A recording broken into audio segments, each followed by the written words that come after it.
All right.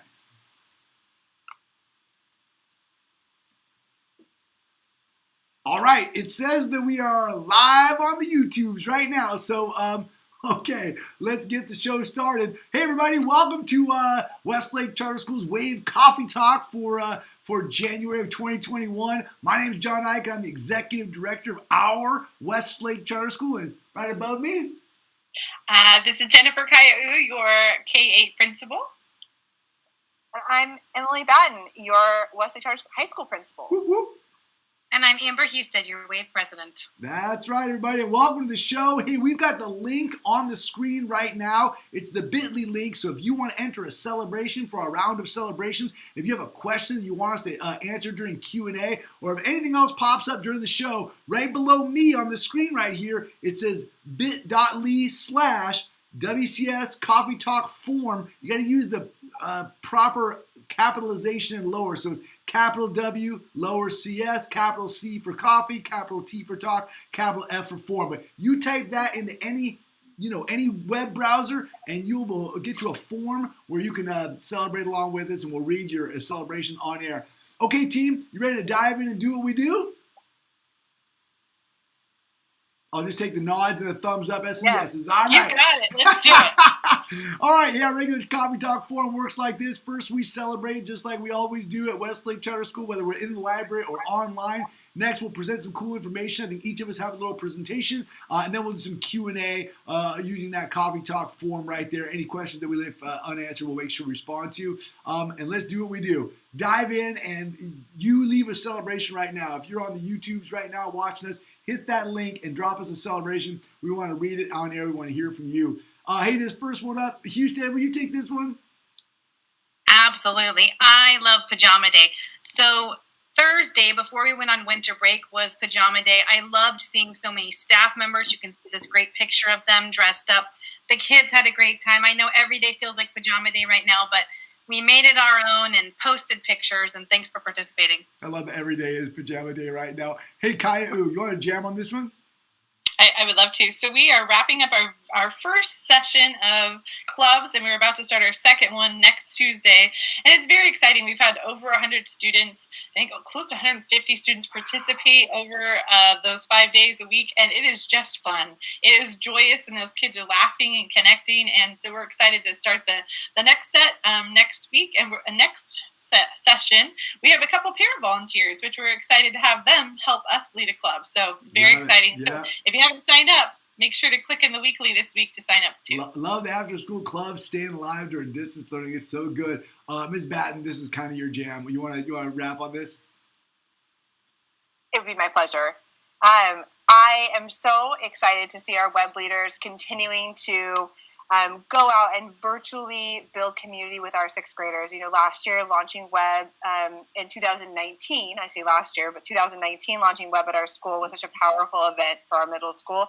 And the fact that the team has continued to carry it forward in this virtual setting is just phenomenal. And they're having meetings. You see some of our 8th grade web leaders on there meeting with sixth graders talking about your attitude determines your altitude, which is an event that we had last year. And so great to see that pulling forward. Yeah, the web leaders bring so much to this campus, man.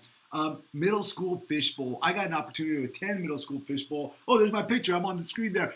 This was such a cool event. When all of our middle schoolers get in a room, not just their advisory or not just their humanities or math class, but a mixed group of kiddos with an advisory leader or a parent leader, and they're talking about topics of the day. This particular topic happened to be like, hey, what's working about distance learning? What's not working about distance learning? And let's talk about how to make school a better place. Hearing our kids talk about what's real to them in a real open and honest way, it was moving to watch. So what a great job on the fishbowl.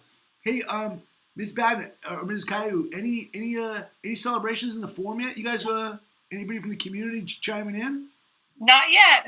So if you're out there, make sure you do celebrate. I know. Goose egg. egg. So come on, make sure you're celebrating with us today. All right, come on. All right.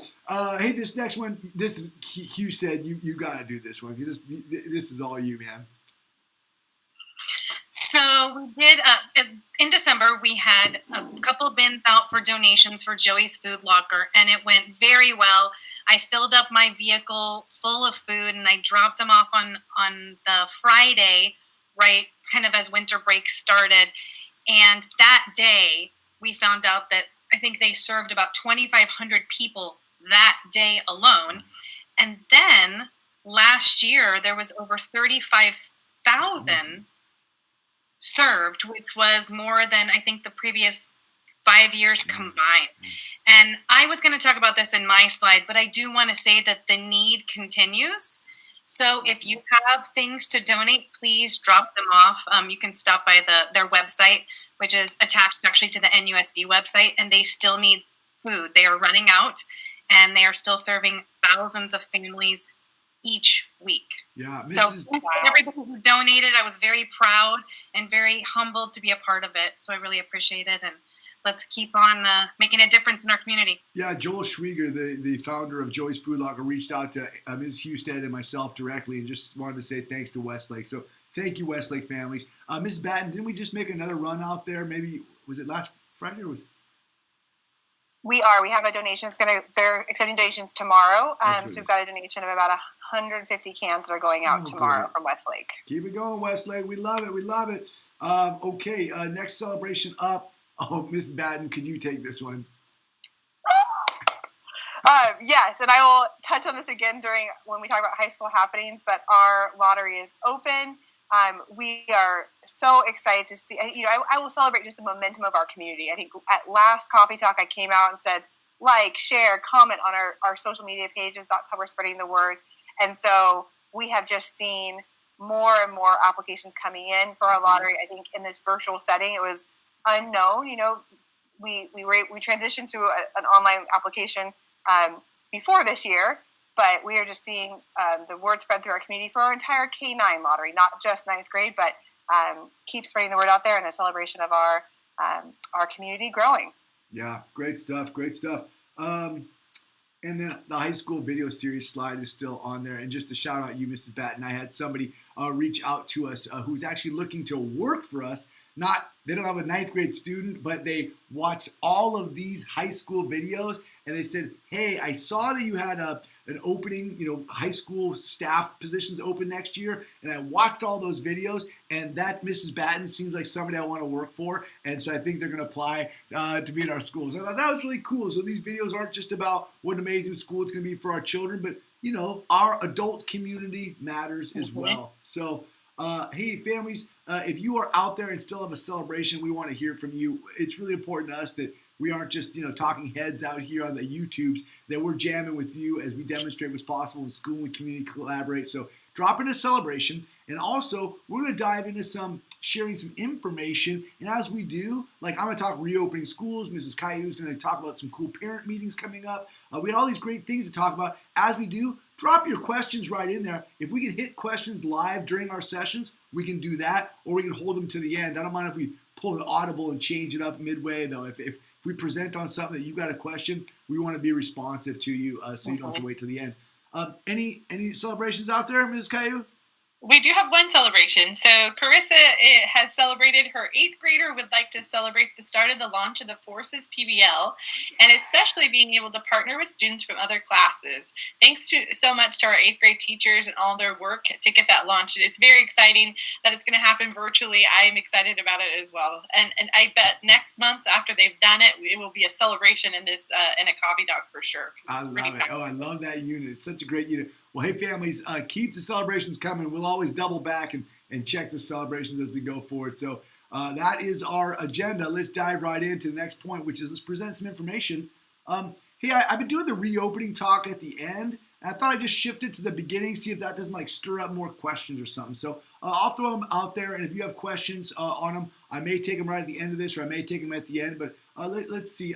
The reopening plans that I'm sharing right now, aren't exact science, right? What we know is what we know that's coming down from the governor, but there are a lot of moving parts. I've been meeting with the Sacramento County Office of Education, Superintendent Dave Gordon, who's the superintendent for the entire county. I meet with him every week. We're also partnering with Natomas Unified School District, Natomas Charter School, and NP3, and all the work that we're doing. So let me give you what I know so far, and that is that the governor came out recently and said, maybe you heard about 2 weeks ago, that he's going to allocate $2 billion towards safely reopening schools, which is great, right? Not only saying, hey, let's reopen schools safely, but let's put some money behind it to make sure that things like testing are possible. He also outlined in his plan, hey, would love to get that work started in February. However, he did put a caveat that we need to have a case rate in our community of less than 28 new cases per day per 100,000 citizens or inhabitants of our county, right? So remember, the previous threshold was 7 to get from the purple tier to the red tier. That's when schools were supposed to reopen. But the governor says, well, if I can get you money for testing, maybe you can open up here around 28 instead of down here at 7. So, hey, the governor's got that logic laying out there. There's a lot of people out there talking about how that could actually manifest. There's a ton of work to be done to actually consider how we would get testing every week for everybody, because that is what's included in the plan. Is first of all, the governor says, let's start with the smallest kids, K2, for a lot of reasons. That makes a ton of sense to both educators and to the epidemiologists who say, hey, the transmission rate amongst the younger children is less than amongst the children, who are larger and can carry more viral load. So that makes sense. Governor comes out and says, if we're going to do this, let's think about opening up K2. Then the governor also says, hey, part of this reopening plan, and it includes a lot of bullet points, so I'm really shortening it down, but because there's a lot of work for the school to do. But the big new news here is that it includes weekly testing for all students and staff members. So if you opened up kindergarten through second grade, it'd be like or kindergarten through third grade, if we went to our primary grades, you'd be like 448 students plus 134 staff members. So you'd be somewhere around the tune of like 525 people at Westlake every week who needed to get tested, a COVID test. Well, Sacramento County Office of Education has just signed a new contract with a vendor who does COVID testing, and theoretically, coming up in this next month, those could start to become really widely available, and that's where a lot of that governor's money would go. If the governor allocated, $500,000 to Westlake, we've kind of done the math, we would spend, about $400,000 in the next 15 weeks once we opened on testing alone. So that's where that governor's money is going, but he's kind of putting his money where his plan is. Hey, open schools if it's safe and if testing is present, here's the money to do so. So again, the details on this are way above my pay grade. Lots of decisions to be made above us before this happens. But I do want to show you this transmission rate, because remember, we have to be below 28 new cases per day per 100,000. Well, that chart at the bottom of the screen there, you can see that first bump. It looks small, but that was the big spike back in July, right? I mean, here it is back here. This is back in July when we were like, oh my goodness, that's the highest spike, imaginable. And now it just looks like a speed bump compared to what we're going through right now. So if you look back in July, remember, it took 10 weeks to go from 20 cases per 100,000 back here on July 21st down to October 13th. 10 weeks to get from 20 cases per 100,000 down to 6 cases. That's a drop of 14 points, let's say. Well, our current case rate is 50. So if it drops at the same rate, 10 weeks, 14 points, we would only drop down to 36 by March 12th. Now, I'm not trying to be a downer. I'm an optimist. I'm hoping the rate drops faster, that we get to 28 quicker, and that it's all possible because vaccines are coming out and we're all taking seriously the masks and the hand washing, the social distancing, and that rate drops down. However, I just put this on here so that we're cognizant that it's going to take time.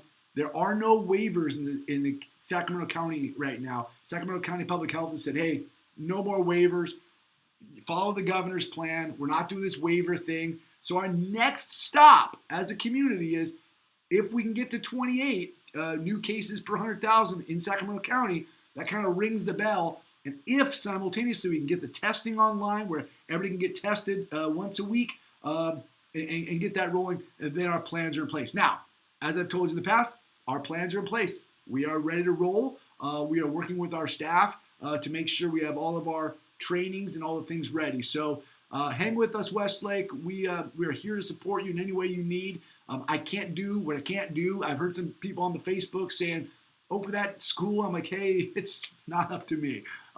So we are here to serve you. If we can help you in any way, reach out to us at admin@westlakecharter.com. And we are going to keep being as transparent as possible as this all unfolds in front of all of us. So, okay, that's my quick update.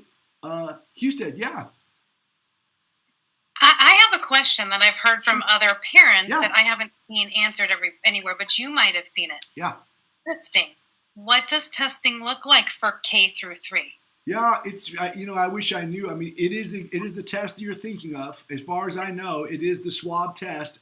However, the conversation is where is the testing going to take place? Is that going to be an on-campus service where it's happening at the curb through this particular vendor? When we talked to Dave Gordon, the superintendent of Sacramento County Office of Education, it was a brand new contract with this vendor last Friday. So I'm hoping by this next Friday that we're going to get some more intel on that. Just on that, because it's such a logistically great, realistic question, Amber. It's like, what are the logistics of kindergarten testing? How is that really going to happen? But the other question is, we're part of Vaccine Distribution Group 1B, which means the educators in the state of California are going to potentially gain access to the vaccine in the next 30 days. Or sometime in February is the claim right now. But it's the same question, Amber. I'm like, great, we're getting the vaccine for educators. This is going to be great. How's that going to happen? We're not totally sure. Are we all going to run to Cal Expo in the new testing vaccination center? Are we going to do it somehow in local regions? The logistics are being hammered out, but I don't know, Amber. I don't know what that looks like. I've heard someone talking about a great saliva test that's coming out of UC Davis, which would be a lot easier to utilize with kindergarten. I have done a saliva test. Oh, wow. There you go. Yeah. I mean, that to me seems like a real preferable way to roll. But again, my kid did it too, and it was definitely preferable. Yeah, I've done. Yeah, right. I've done the other one. I haven't done that one. That one sounds a lot better. So, yeah, it's a great question, Amber. I mean, again, I'll be as transparent as soon as I know. I'm hoping this Friday we get a little more intel. But to be honest, I really thought last Friday I was going to get some details that I didn't get. So we're just going to keep on keeping on. Sorry, I don't have more. No, I figured. Yeah, I was just curious. Yeah. All right, team. We can dive into the next topic. Are there any bubbling questions on the forum about this topic that I can answer, or are we good? There's no questions, but I would like to, before I could do, because I think I'm up next, I'd love to shout out two celebrations if we could. As great. The next one. So Shaylin Johnson in 3rd grade, she got on and she liked to celebrate the specialty teachers for working so hard this year to provide all the students with what they need, and that they are working hard for kindergarten through 8th grade. And I want to say, Shaylin, thank you for acknowledging that. What an awesome 3rd grader to be able to celebrate those teachers that are working hard. And then we have Cassie is celebrating my family, celebrating the great communication, flexibility, and support of WCS teachers during distance learning. I would like to celebrate them too. I think they're working really hard, and they are very flexible and nimble this year, and I'm so proud of them. So thank you for those celebrations. This week at the board meeting, we're going to be celebrating our teachers because we have some data we're going to share with the board regarding student outcomes. I'm very proud of all of our students and our families and our teachers for the work that they've been doing academically and on social emotional as well. But some of the academic data we're going to share with the board this weekend will be really worth if anybody tunes into the board meeting, because that'll be a real cool celebration. Yeah. Hustead, no, not Hustead. Sorry, Caillou, you ready to dive into SEL parent resources? Yeah, I'm really excited to talk about it. So I just wanted to highlight 2 different resources for families that are listening tonight. And if you listen to our podcast or read our newsletter, we often are talking about these things. But social emotional learning is really important at our school. We spend 30 minutes a day in advisory and in morning meeting and throughout the day talking about social emotional learning. And I think so many times we focus on it so much that we're like, hey, families, come join us in that learning about how to focus on positive parenting.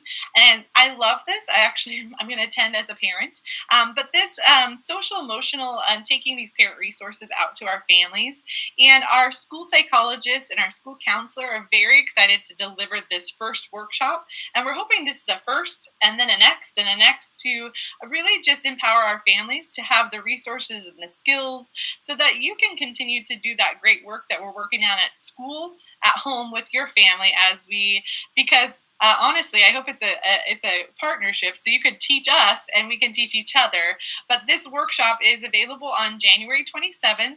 Make sure to sign up. As of 2 days ago, we had almost 50 people signed up to come already, which is very exciting, and we welcome anyone that would like to join us on January 27th. The next slide I just wanted to do a highlight for is in regards to our Counselor's Corner. We talk about it every month, but if you haven't had the chance as a family to really dive into the resources that are there, I just wanted to make sure that you knew that they were available. So every month, our school counselor, Mrs. Cravoy, she produces an amazing newsletter that gives some real practical things that you could work on with your family. And this month, I wanted to highlight something that we've been doing. So we have a team at school called the SEL team, which is teachers, the school counselor, Mrs. Ike. They meet and they plan for our morning meeting and our advisory. And this month was all about communication. And you'll notice that the Counselor's Corner is about communication. It's about intentional communication, about how to actively listen to your student, how to show empathy when your child is communicating. And I read it and I was like, those are great tools for me to continue to do. And so I wanted just to highlight those two parent resources to say, hey, we're all doing this. We're all in the middle of raising our kids during a pandemic, and we all can use a little bit of extra support. And so take advantage of these resources, and specifically take advantage of Mrs. Cravoy if you need to. She has a little button that you could call her and just check in if you needed extra support. So I just wanted to make sure I celebrated that and also let you know that those resources are there for you and for your families. There you go, Mr. Ike. Yeah, thanks for sharing those, Jen. While you were on there, I was letting people know on Facebook and Twitter that we're live on YouTube. So I told Ms. Battin I share on the Twitters. I am so excited about these parent resource opportunities. I love the Counselor's Corner piece. I think this is legit. Mrs. Cravoy is amazing. But that parent resource night that you're pitching already has quite a few signups. Am I right? Yeah, nearly 50 as of yesterday. So yeah, and yeah, it's wonderful. We were pleasantly surprised, and we welcome anyone that wants to join us. Yeah, and I haven't even signed up yet, so you got 51 then, because I'm coming for sure. Yeah, this is good stuff. Hey, next up, any celebrations or questions out there in the forum that we should be cognizant of, or should we roll on forward to our next topic? I think we're okay for this moment. I'll double check it while Miss Hustead speaks. All right, ladies and gentlemen, best part of the show, Wave Talk with Amber Hustead. Hi, Miss Hustead. Hi. So I guess I'm kind of doing a mini celebration in there, just saying thank you. I mean, Joey's Food Locker, we talked about that. I think we've really been focusing a lot on supporting our Westlake community and then supporting our extended community, our Natomas community. And both of these things supported that community. So Joey's Food Locker, our big donation, and then the Dos Coyotes fundraiser, it brought in over $400. And it was pretty good for 20%. It was full, and we gave them a lot of business that night. So thank you for everybody who's supported these projects we've kind of been working on. And then really all I wanted to talk about tonight was International Festival. I say this all the time. I think it's my favorite event that we have. It really showcases all of our amazing families, and I love the event. Mrs. Caillou and I were talking about it the other night, just how fantastic it is. And if you haven't been to an international festival, families or like one family or multiple families have a booth, and it can be anything you want it to be. It can be any sort of culture. It can be anything you want to share with our community. And so here's just a few pictures. There's dances and performances. There's food, there's crafts, and we're trying to figure out how to do this virtually because It's such a fantastic event. So we're still in the early phases here, but we need volunteers. So we can make this anything we want it to be. If you want to do this, you could make a video. You could demonstrate how to make a dish that your family enjoys. You could make a craft. You could share a recipe. You could share a tradition that you enjoy. You could do a video, or you could just have maybe a slide about it, or like a little information about it. It really can be anything you want it to be. And we just want our families to be able to take a trip around the world virtually and then see all of the amazing cultures and traditions that we have here at Westlake. So this is just getting started, but we want to hear from you, and we need volunteers. And we have families that have really they've held their own booths for 15 years. I mean, since it's been going. And so hopefully those families will continue, but we need new families. We have so many cultures that have never been represented. So please reach out. It can be anything you want it to be. It doesn't have to be overwhelming. It can be just something that your child wants to share, or as a family that you want to share. So that's my call out.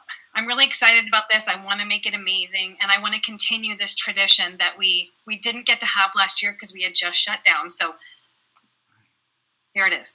I love the call to action. I love it. I love that we're doing it. This will this be our 14th annual, 15th annual, you said? Well, so last year was going to be the 14th, but we didn't.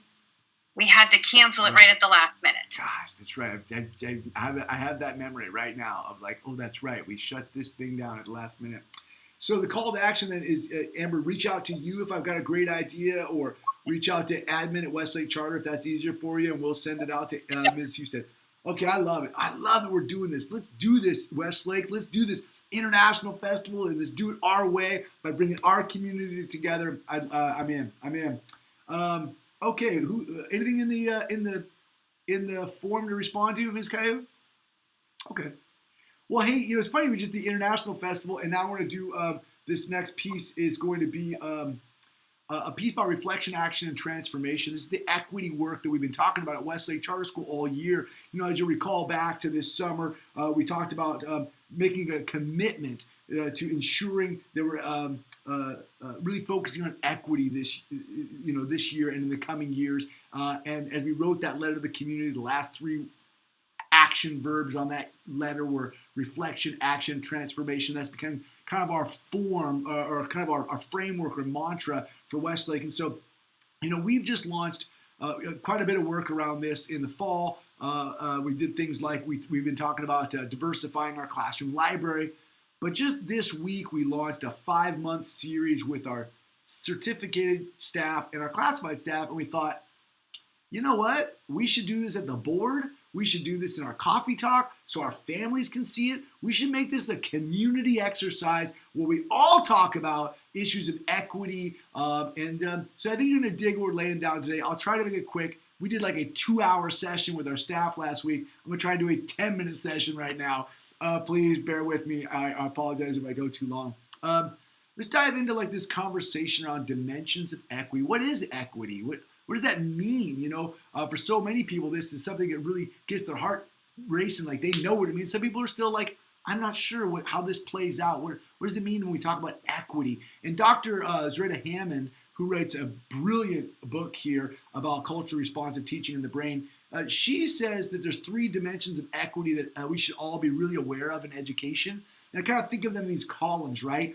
Multicultural education, where we really embrace multiculturalism and we value diversity. And I think Westlake is kind of on point there. We at the International Festival, we're diversifying our library. We've always celebrated our place in the global world. So I think multicultural education, while we of course always have room to grow, that's maybe our stronger suit as a school community. The second column is the social justice education. And this is the place we're going to dive into this next coming 5 months, because it says, hey, in the area of social justice, if you understand multiculturalism and you value diversity, then you should look through a social justice lens at how do people identify? What does identity mean?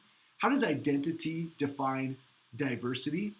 Hey, if you recognize diversity, then through a justice lens, you should say, based on diversity and identity, are there inequities Can you analyze your own systems and recognize that inequity might be present? And if so, what are actions that should be taking place? So it's identity, diversity, justice, and action. Those are the social justice standards we'll talk about tonight. We'll just talk about one of them tonight.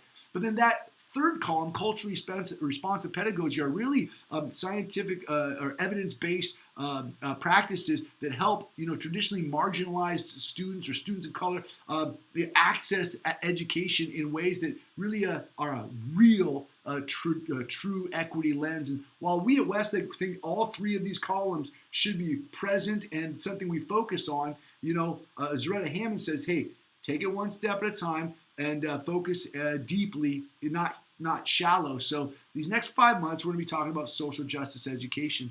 Some examples that you'll see, diversifying our classroom library is a great example of multicultural education.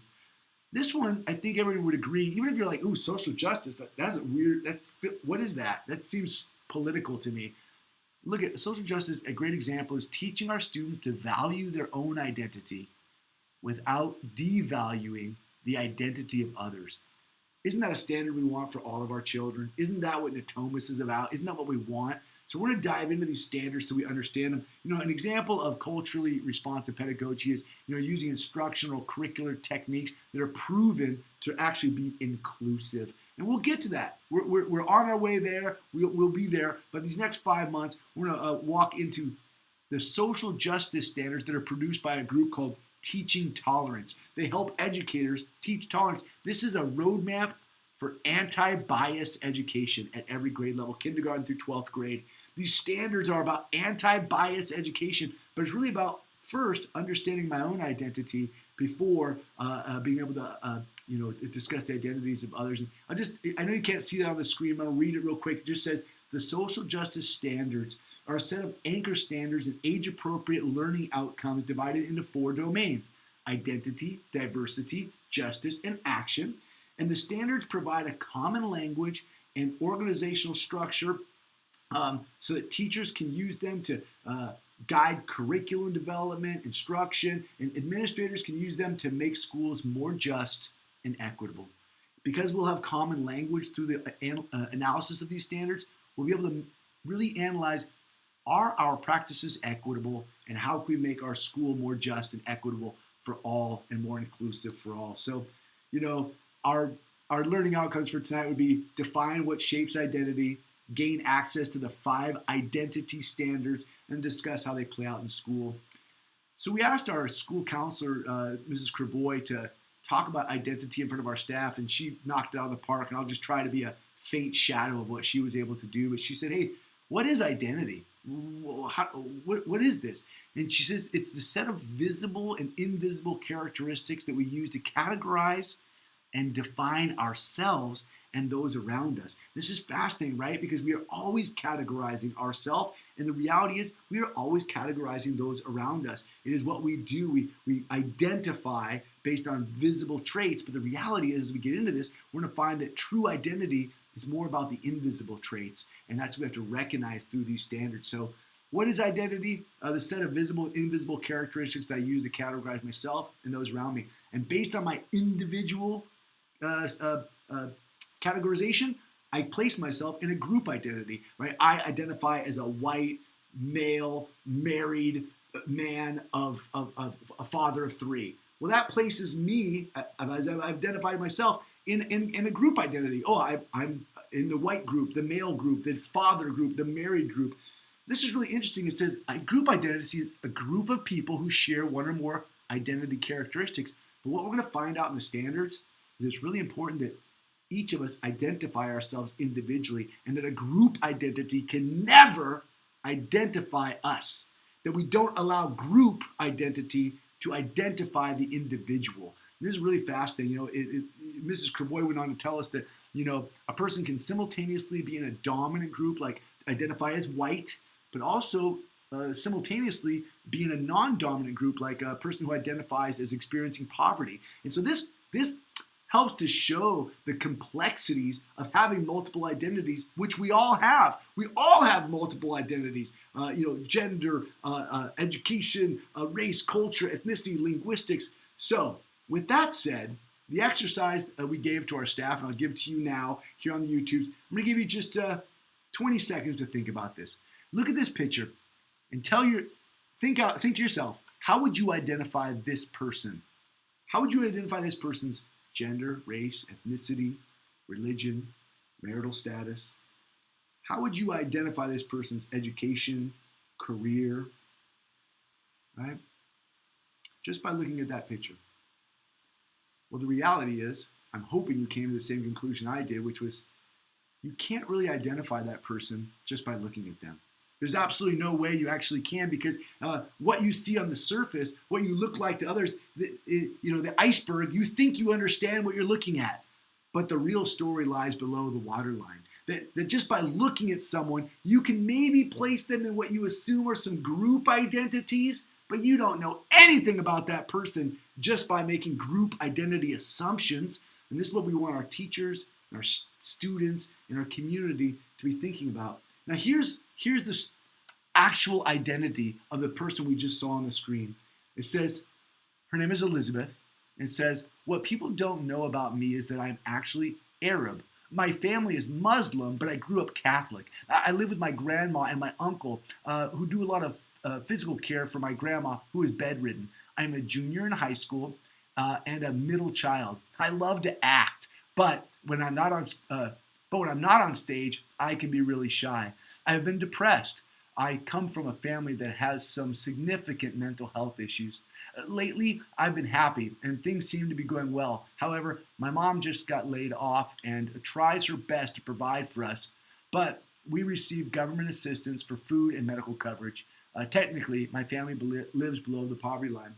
You could have looked at this person's picture and made some group identities that you thought might or might not be true, but until this person shares their story with you, there's no way you can understand the complexities and the depth and the richness of her identity that she shared with us. And so I think it's such a great acknowledgement for all of us to realize that we don't understand identity until it's shared with us.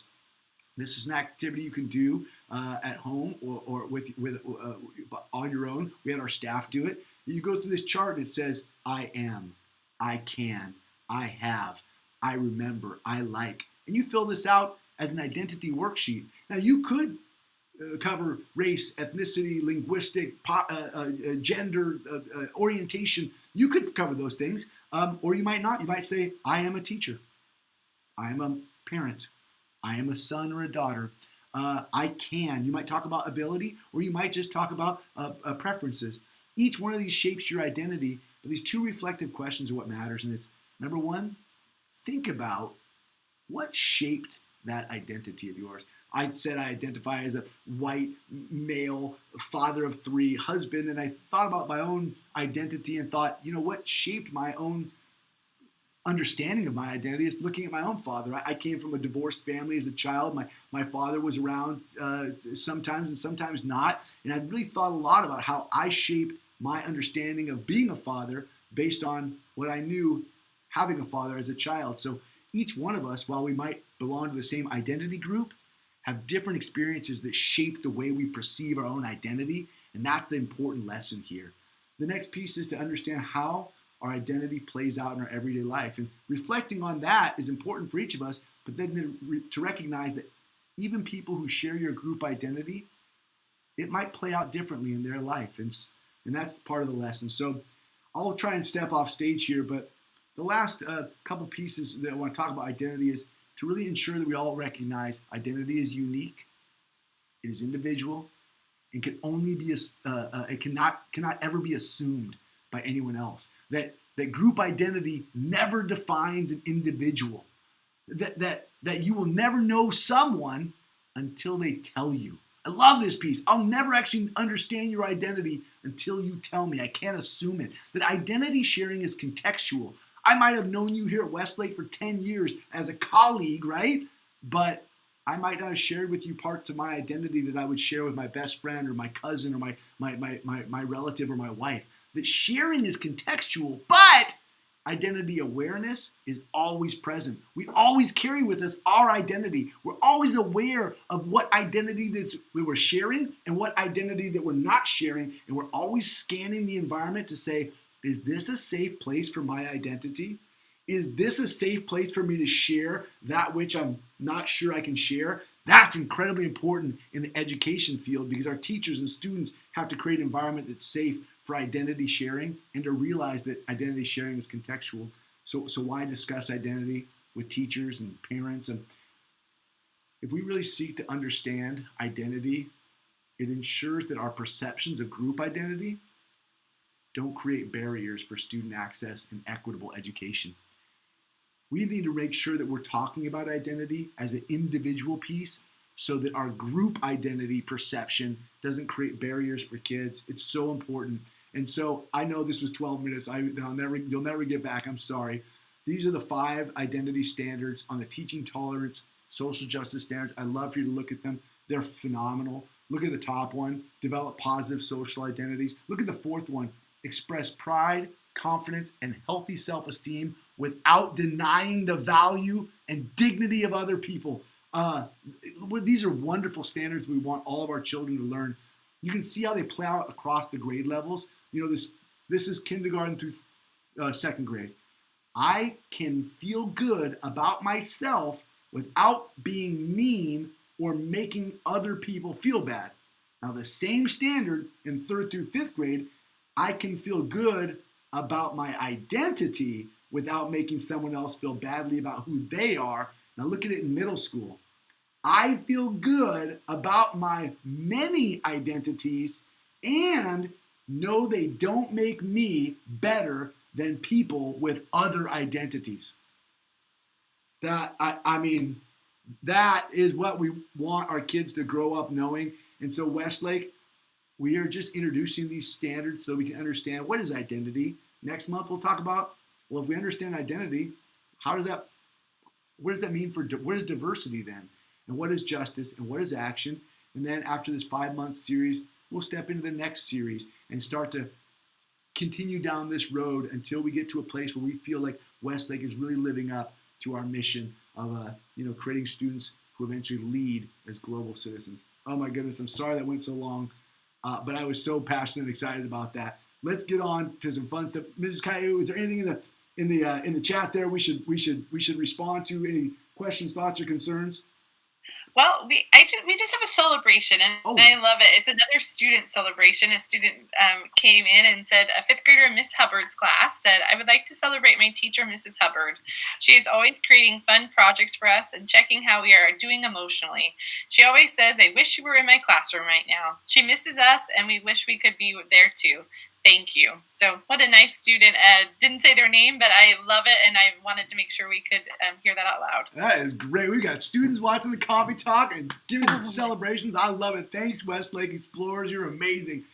Our lead explorer from the high school, Mrs. Battin, what's happening at the high school?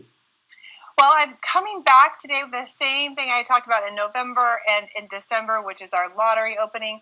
But I've had the chance to have several conversations with families at Westlake and then families outside of our school.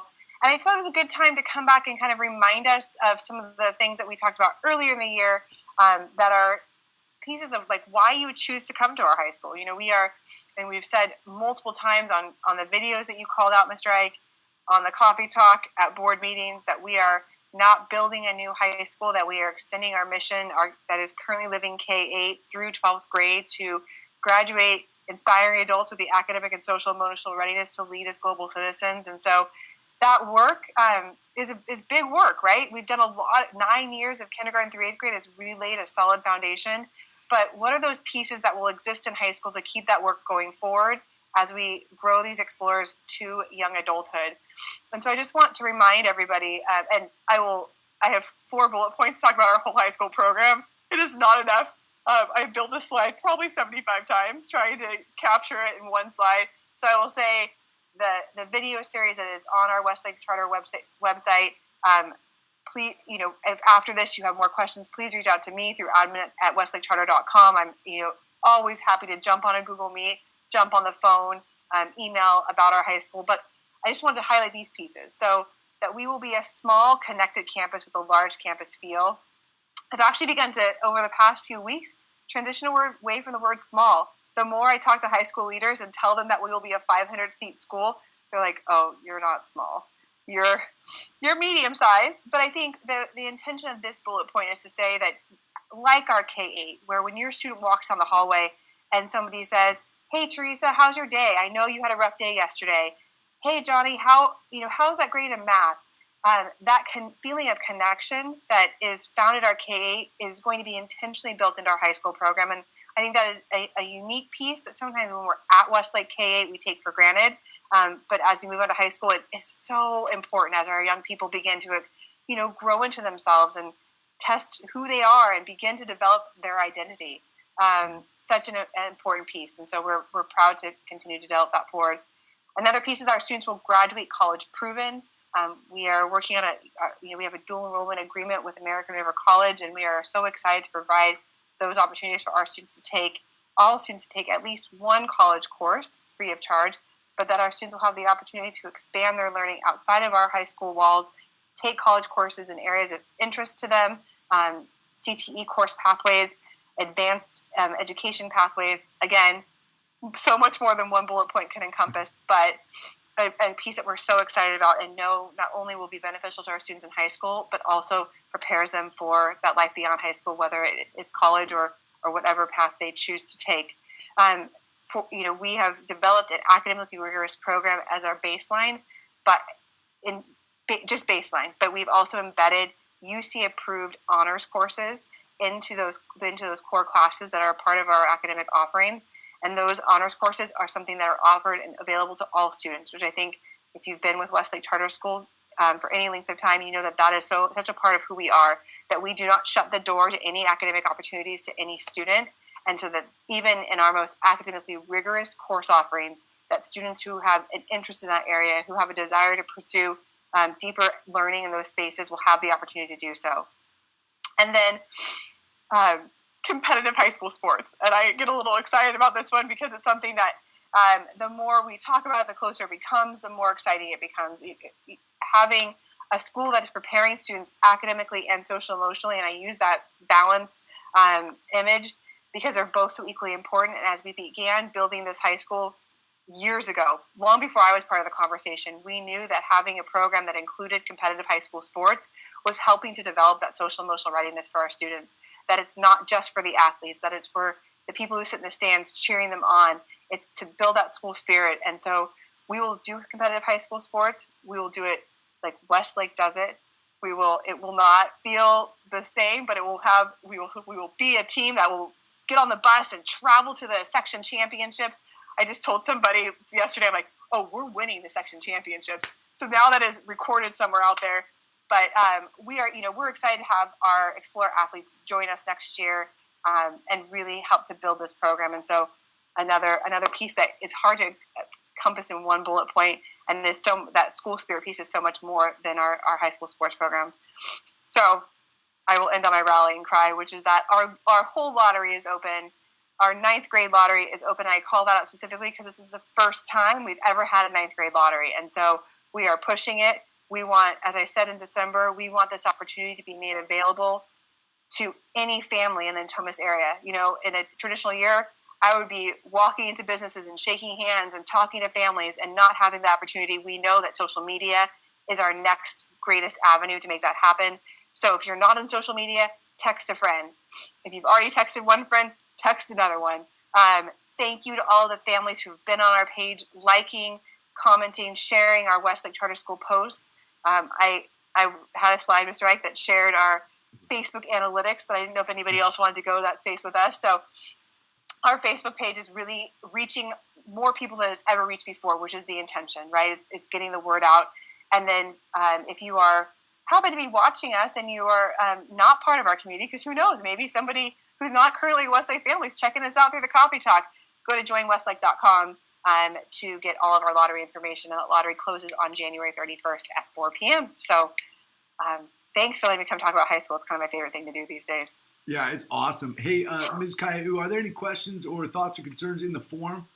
Otherwise, let's just all ask Mrs. Battin a question. Hey, Ms. Battin, you kind of mentioned CTE course pathways that are possible. I mean, I know every one of our high school students will complete at least one college course because that's our graduation requirement, but they have the availability to take lots of college courses through our Westlake Charter High School pathway. But one of the things that I think is kind of an undiscovered gem are some of those CTE, career technical education pathways. What are a couple of pathways that you've stumbled across that you thought, oh man, if I was in high school, I'd probably take this one? Yeah, absolutely. So culinary arts is definitely something that ARC has a really wide breadth of classes and course offerings around. I don't know that I would have taken this one, but now I'm interested in it because I own a car. But being mechanic science is a pathway that they have, both a standard pathway and then a diesel mechanic pathway. Mm-hmm. I think, Mr. Ike, I don't know if you just mentioned this, but through our program, you could take, let's say, 3 courses in diesel diesel mechanicry. I'll get there. And you would earn what they call a micro degree. So it's a certificate that could be transferable into a junior college program, or is even, in some cases, career transferable. And so I think that that's, an added sheen to that program. Another piece that I think as we think about our surrounding areas, we often talk about pathways, that I get into the CTE pathway, or I'm in the AP capstone pathway, and that those are pathways that I'm sort of locking myself into, which is great if that's the direction I'm going. I think that something that's important to know at Westlake High School is that I could be a student who's taking a culinary arts program, but I'm also taking a advanced math course. And so again,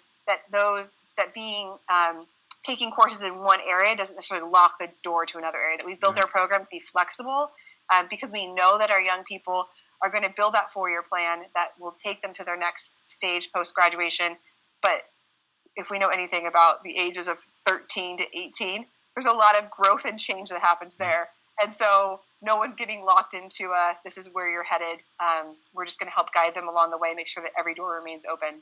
Yeah, I think it's really what we're doing at Westlake Charter School, if people listen closely, is really unique. It is truly something different that is not being offered anywhere in our region quite the way it's going to be offered here. You're going to have access to competitive sports, small school feel with a big school vibe, but you're going to have college course pieces embedded in the school day, time during the school day to gain the support you need to be successful in those courses, and embedded UC approved honors courses with small seminar breakout sessions, all through a D-tracking schedule, which means I'm not going to end up just because Jen Kayau and I have been friends since kindergarten. We get to high school, she wants me in all the advanced classes. I don't want to be in the advanced classes, and I never see Jen again. That's not how Westlake works. They're going to have Jen and I in the same class, but then during flex blocks, Jen's going to go over and take her honors seminar, and I'm going to go do something that I need to do on my flex block, but we're all in it together. Man, I'm telling you that this is going to be,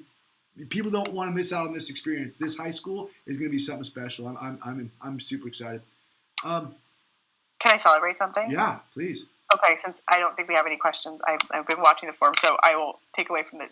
I think that as I stepped into this role as a high school principal, I learned a lot.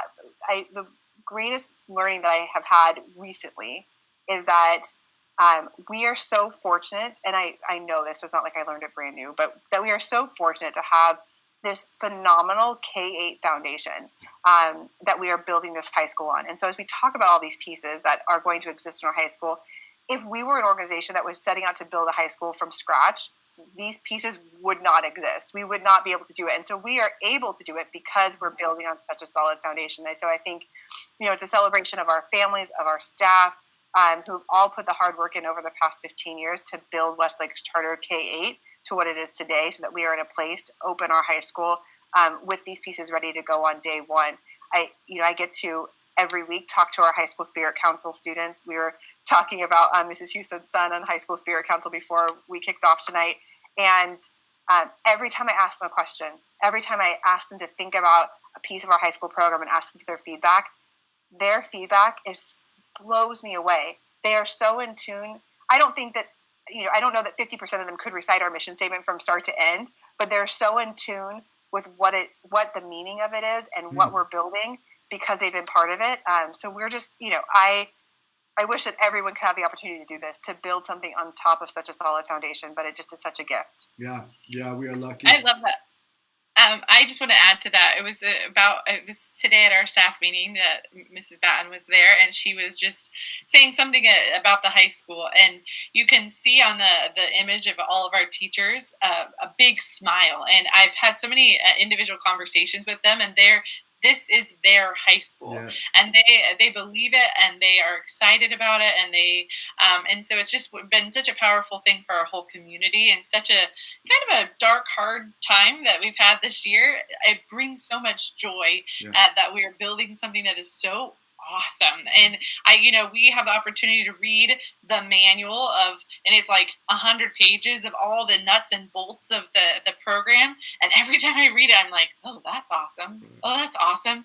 And so I also wanted to celebrate it, Mrs. Battin. Thanks for all of your hard work, and it's fun to hear you excited to lead that program. So it's pretty powerful. We're excited about it.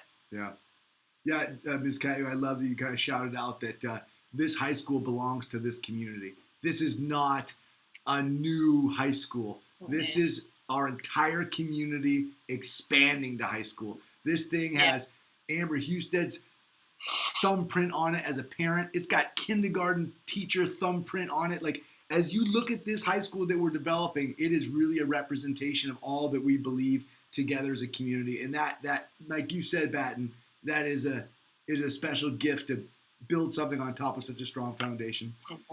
All right. Are there any questions in the form? Make one up if there's not. Just kidding. Families, if you're out there on the YouTubes, we appreciate you watching. We thank you for being here. But if there's no further questions, I think we'll wrap it up for tonight. I'm giving you 1 second. Still no questions. Okay. All right. Well, hey, everybody. Thanks for tuning in. Thanks for watching tonight's Coffee Talk. Thanks for being a part of it. For those who gave celebrations, we celebrate you. And if you're looking for us, you can find us at admin@westlakecharter.com. You can find Mrs. Hustead on her Gmail that's associated with her WAVE parent group, which is amberhustead@gmail.com. Reach out to us if you'd like to rap with us. We'd love to jam with you. Thanks for being here, and I'm sure we will catch you next month when we do it all again at our very next Coffee Talk. All right. Thanks, everybody. And as always, let's explore. Explore. And we're off air.